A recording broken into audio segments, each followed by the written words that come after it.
What's up, guys? I want to give you guys a quick little tip for fall fishing.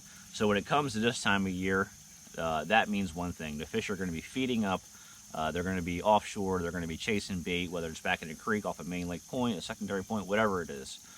One of the biggest ways that I can tell you that I catch them consistently is a swim bait. Now, the problem with these swim baits is they're rubber. If you're catching a lot of fish, you're going to blow through them, you're going to rip them up, and you're going to end up spending a lot of money to keep on buying them over and over.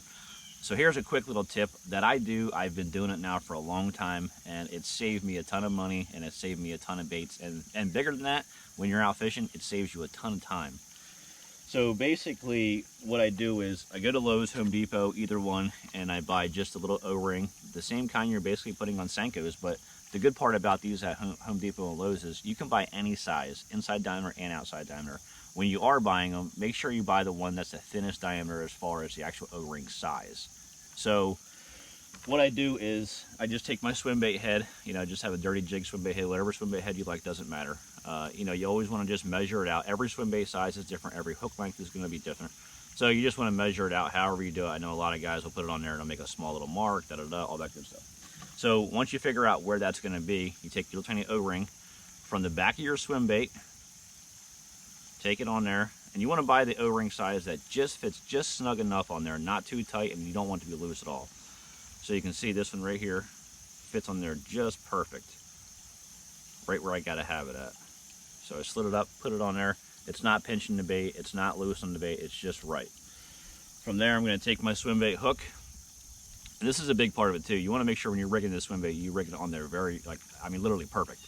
So you want to put that thing dead center inside of there. Slip it all the way through.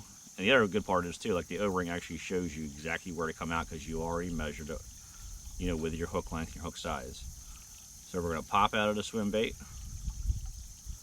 From there, we're still going to use glue. We use Gorilla Glue. When you glue these the night before, you let them sit all night long, they won't come down. That's for sure. I mean, I rarely have them coming down after I glue them on here.